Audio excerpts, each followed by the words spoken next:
Favour मागिबा कथा एटा संपूर्ण सत जेतेबेले इलेक्शन रे 2024 मसे इलेक्शन रे से आसी पहुंचीतिले तांको सहयोग भी करा हैतिला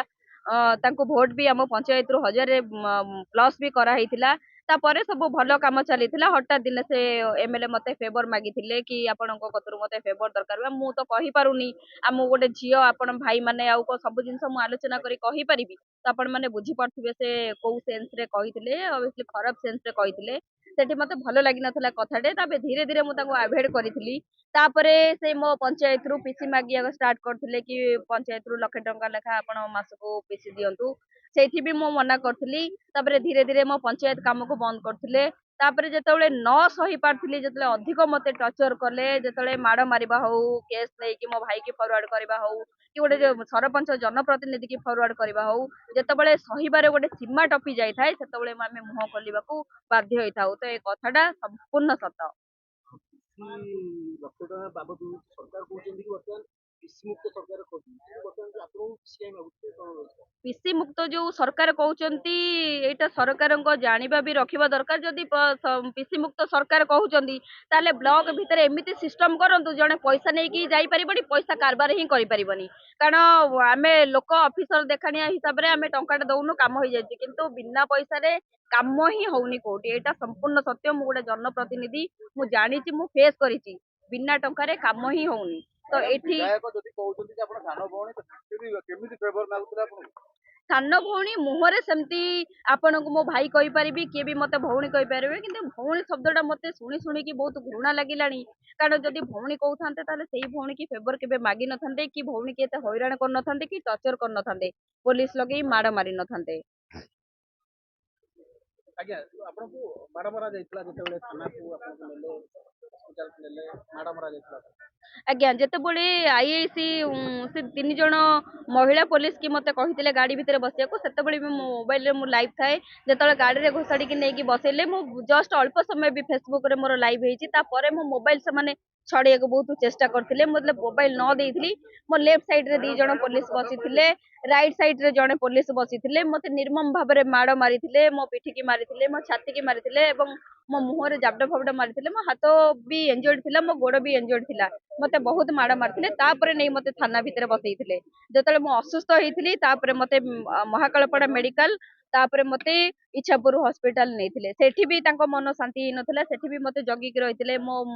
କ୍ୟାମେରାରେ ମତେ ଭିଡିଓ କରାଯାଉଥିଲା ବାଥରୁମ ଗଲା ବେଳକୁ ବି ଭିଡିଓ କରୁଥିଲେ ମୁଁ ଖାଇଲା ବେଳକୁ ଭିଡିଓ କରୁଥିଲେ ମତେ ବହୁତ ସେମାନେ ବହୁତ ମାନସିକ ଶାରୀରିକ ବହୁତ ଯନ୍ତ୍ରଣା ଦେଇଛନ୍ତି ସମର୍ଥିତ ଗୋଟେ ଏମଏଲଏଙ୍କ ପାଇଁ ବିଧାୟକଙ୍କ ପାଇଁ ଆପଣ ଭୋଟ ପାଇଁ ଲଢେଇ କରୁଥିଲେ ଭୋଟ ପାଇଁ ବର୍ତ୍ତମାନ ଆପଣଙ୍କ ପାଇଁ ଏତେ ସରକାର ଅବହେଳା କାହିଁ କରୁଛନ୍ତି ଆପଣ ଯୋଉ କହିଲେ ମୁଁ ବିଜେପି ସମର୍ଥିତ ସରପଞ୍ଚ ବିଜେପି ସମର୍ଥିତ ନୁହଁ ମୁଁ ଆଗରୁ ବି ସେ ଜିନିଷ କହିଛି ମୁଁ ଯେତେବେଳେ ମୋ ପଞ୍ଚାୟତରେ ଇଲେକ୍ସନ ଲଢିଥିଲି ମୁଁ ସ୍ୱାଧୀନ ଭାବରେ ଲଢିଥିଲି ତାପରେ କିଏ ବ୍ୟକ୍ତିଗତ କୋଉ ଦଳକୁ ଭଲ ପାଉଥାଇପାରେ ବଟ୍ ସେଇଟା ମୁଁ କହିବାକୁ ଚାହିଁବିନି କି ସମସ୍ତଙ୍କର ଯେଝା ଯେଝା ଚଏସ୍ ଅଛି ଆଉ ଯୋଉ ଦଳ କଥା କହିଲେ ତ ଏମଏଲଏଙ୍କୁ ବି ବହୁତ ସାହାଯ୍ୟ କରାହେଇଥିଲା ଏଇ ଜିନିଷରେ କିନ୍ତୁ ଏମଏଲଏ ଏଇଠି ଯୋଉ କାମ କରୁଛନ୍ତି ମତେ ଲାଗୁଛି ଏମଏଲଏ ହବା ପାଇଁ କୋଉଠି ନା କୋଉଠି ଯୋଗ୍ୟ ନୁହନ୍ତି ସେ ଯେତେବେଳେ ମୁଖ୍ୟମନ୍ତ୍ରୀଙ୍କୁ ଚିଠି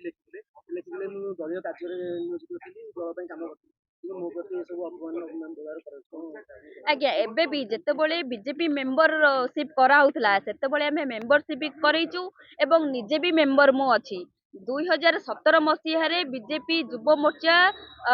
ଜିଲ୍ଲାର ଜେନେରାଲ ସେକ୍ରେଟାରୀ ଭାବେ ମୁଁ କାମ କରିଛି ଏବେ ନୁହଁ 17 ମସିହାରୁ ମୁଁ ବିଜେପିର କର୍ମୀ ସେତେବେଳେ ବି ଆମର ବହୁତ ପ୍ରୋଗ୍ରାମ କରିଛୁ ବହୁତ ପ୍ରୋଗ୍ରାମର ଫଟୋ ଭିଡିଓ ବି ଯୋଉଟା ସୋସିଆଲ ମିଡିଆରେ ଏବେ ବି ବୁଲୁଛି ଯେତେବେଳେ ମୁଁ ମୁଖ୍ୟମନ୍ତ୍ରୀଙ୍କୁ ଚିଠି ଲେଖିଲି ପ୍ରଧାନମନ୍ତ୍ରୀଙ୍କୁ ଚିଠି ଲେଖିଲି ମୋର ଯେତେ ଚେଷ୍ଟା ମୁଁ ମୋ ଚିଠି ମାଧ୍ୟମରେ କଲି କିନ୍ତୁ କୌଣସି ସୁଫଳ ପାଇଲି ନାହିଁ ତ ସେଥିପାଇଁ ମୁଁ ବାଧ୍ୟ ହୋଇ ଆଜି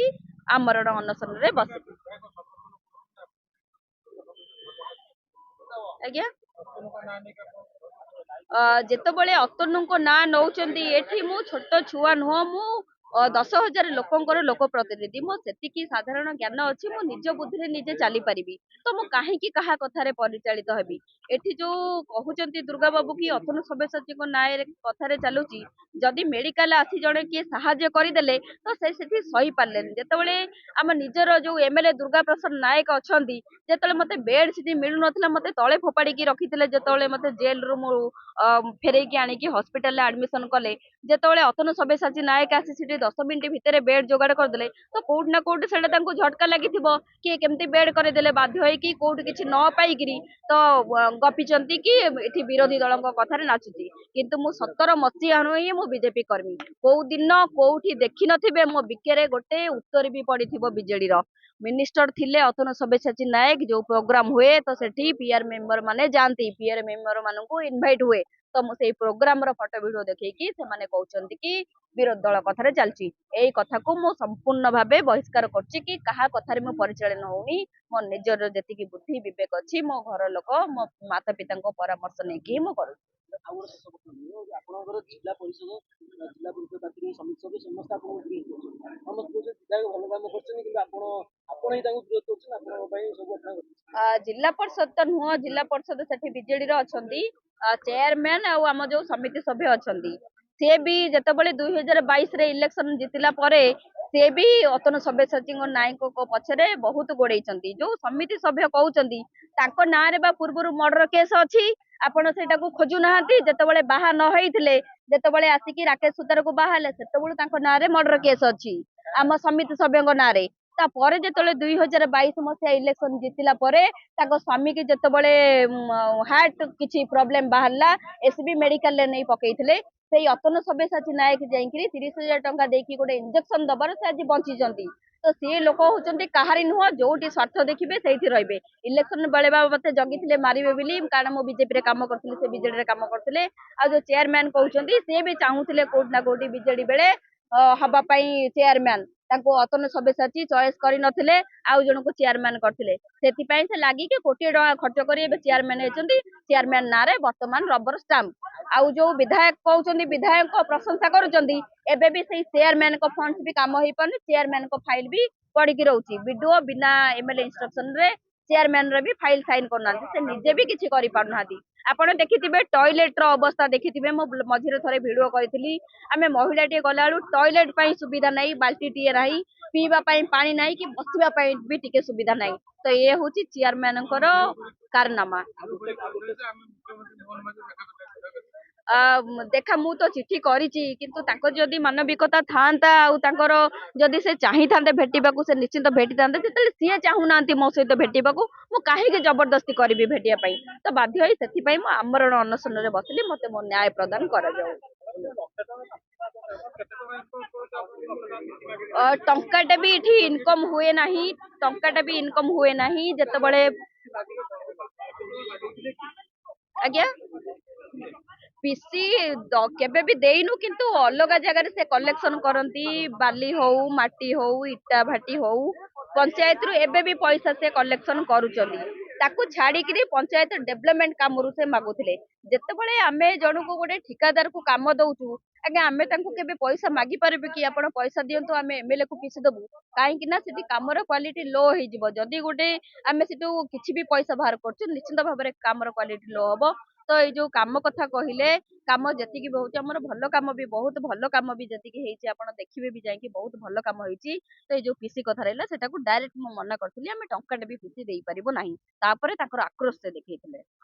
ମେଡିକାଲ ଗଲେ ସେ ସମୟରେ ଅତନୁ ସବ୍ୟସାଚୀ ନାୟକ ଭେଟିବାକୁ ଯାଉଥିଲେ। ଲୁଚିକି ଭେଟିବାକୁ ମୁଁ ତ ଜାଣିନି ମୁଁ ମେଡିକାଲ ବେଡ୍ ରେ ଥିଲି ମତେ ଗୋଟେ ଥର ସେ ଭେଟିଛନ୍ତି ଯୋଉ ମୁଁ ତଳେ ପଡିଥିଲି ମତେ ବେଡ୍ ଦିଆଯାଇ ନଥିଲା ସେତିକିବେଳେ ସେ ବେଡ୍ ର ଆରେଞ୍ଜମେଣ୍ଟ କରେଇଥିଲେ। ସେଇଟା ସେ ସୋସିଆଲ ମିଡିଆରେ ସେ ଭିଡିଓ ବି ପକେଇଛନ୍ତି କି ଆମେ କଣ ହସ୍ପିଟାଲ କରିଥିଲୁ ଲୋକ ପ୍ରତିନିଧିଙ୍କୁ ଏଇ ଅବସ୍ଥାରେ ପକେଇବାକୁ। ଆଉ ଏଠି ବେଡ୍ ନାହିଁ ଗୋଟେ ଲୋକ ପ୍ରତିନିଧି ପାଇଁ ସାଧାରଣ ଲୋକ କେତେ ହଇରାଣ ହଉଥିବେ। ତାପରେ ମତେ ବେଡ୍ ଦିଆଯାଇଥିଲା ସେଇ ଗୋଟେ ଥର ହିଁ ମୁଁ ତାଙ୍କ ସହିତ ସେଇଠି ଭେଟ ହେଇଛି ଜଷ୍ଟ ସେ ଠିଆ ହେଇଥିଲେ ମୁଁ ଶୋଇକି ରହିଥିଲି ତାପରେ ମୁଁ ଭେଟ ହେଇନି ତାଙ୍କ ସହିତ।